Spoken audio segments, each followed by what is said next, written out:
Hello friends, good morning to all. My name is Anoop Singh. YouTube के reading strength channel में आपका स्वागत है। Today we learn about future continuous tense. Future continuous की पहचान देखते हैं। जब हिंदी वाक्य के अंत में रहा होगा, रहे होंगे, रही होगी आता है, वहाँ पर फ्यूचर कंटिन्यूअस टेंस होगा। रूल देखते हैं इसका।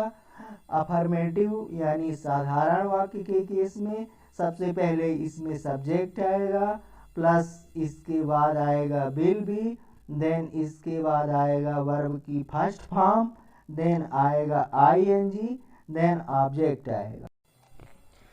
नेगेटिव सेंटेंस के केस में रूल देखते हैं, यानी नकारात्मक वाक्य जिसमें नॉट नहीं का प्रयोग होता है। इसमें सबसे पहले आएगा subject plus will plus not plus be plus verb का first form, then plus ING, then plus object आएगा। यानी इसमें नॉट का जो यूज है वो विल और बी के बीच में होगा नेगेटिव के केस में। इंट्रोगेटिव यानी प्रश्नवाचक सेंटेंस में देखते हैं। इसमें सबसे पहले WH family oblique will plus subject plus be plus verb का first form plus ING, then object रहेगा। और लास्ट में प्रश्नवाचक चिन्ह लगाना है। यहाँ पर एक मैकी पॉइंट आप लोगों को बताना चाहूँगा कि यदि किसी सेंटेंस में निगेटिव और इंट्रोगेटिव मिक्स सेंटेंस हो तो वहाँ पर हमेशा सब्जेक्ट के बाद नॉट का यूज होता है। अब हम एक एग्जाम्पल के माध्यम से इसको समझते हैं। क्या वह स्कूल नहीं जा रही होगी? यहाँ पर निगेटिव और इंट्रोगेटिव दोनों तरह के सेंटेंस हैं। इसका ट्रांसलेशन हो जाएगा will she not be going to school. अब हम एग्जाम्पल के थ्रू प्रैक्टिस करते हैं। एग्जाम्पल है वह तुम्हारा इंतजार कर रही होगी। इसका ट्रांसलेशन हो जाएगा she will be waiting for you. इसका निगेटिव वह तुम्हारा इंतजार नहीं कर रही होगी, तो इसका ट्रांसलेशन हो जाएगा she will not B waiting for you. Interrogative के केस में देखते हैं, क्या वह तुम्हारा इंतजार कर रही होगी? इसका ट्रांसलेशन हो जाएगा will she be waiting for you. Next है लड़के फुटबॉल खेल रहे होंगे।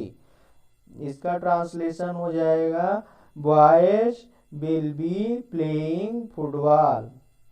निगेटिव देखते हैं, लड़के फुटबॉल नहीं खेल रहे होंगे। Boys will not be playing football. Interrogative देखते हैं इसका, क्या लड़के फुटबॉल खेल रहे होंगे? सो इसका ट्रांसलेशन होगा will boys be playing football. Next देखते हैं एग्जाम्पल, गीता इंग्लिश पढ़ रही होगी। इसका ट्रांसलेशन हो जाएगा Geeta will be studying English. Negative बनाते हैं इसका, गीता इंग्लिश नहीं पढ़ रही होगी। इसका ट्रांसलेशन हो जाएगा Geeta will not be studying English. Interrogative, क्या गीता इंग्लिश पढ़ रही होगी? इसका ट्रांसलेशन हो जाएगा will Geeta be studying English. Next है वे सो रहे होंगे। इसका ट्रांसलेशन हो जाएगा दे विल बी स्लीपिंग। इसका निगेटिव देखते हैं, वे नहीं सो रहे होंगे। इसका ट्रांसलेशन हो जाएगा they will not B sleeping. Interrogative, क्या वे सो रहे होंगे? इसका ट्रांसलेशन होगा विल दे बी स्लीपिंग।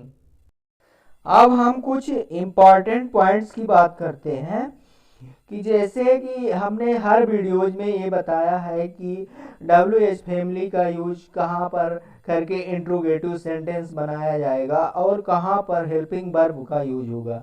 सो अब हम यहाँ पे 2 एग्जाम्पल लिखते हैं और एक बार से फिर से इसको समझने का प्रयास करते हैं। एक एग्जाम्पल है जैसे वह क्या पढ़ रहा होगा। यहाँ पे क्वेश्चन पूछ रहा है कि वह क्या पढ़ रहा होगा, तो यहाँ पर हमें बताना पड़ रहा है कि वह क्या पढ़ रहा होगा, यानी हिंदी पढ़ रहा है कि साइंस पढ़ रहा है कि इंग्लिश पढ़ रहा है। सो यहाँ पर फ्रेंड्स WH फैमिली का यूज करके सेंटेंस बनाया जाएगा। और एक एग्जाम्पल और लेते हैं, जैसे क्या वह पढ़ रहा होगा, तो यहाँ पर इसका आंसर हम यस और नो में दे सकते हैं कि वह पढ़ रहा होगा, हाँ या ना, यस और नो। सो यहाँ पर हेल्पिंग वर्ब का यूज करके इसका इंट्रोगेटिव बनाया जाएगा। अब हम दोनों को ट्रांसलेट करके देखते हैं। पहला जैसे हमने बताया कि वह क्या पढ़ रहा होगा, इसका ट्रांसलेशन हो जाएगा according to rule what will he be reading, and interrogative marks last में आएगा।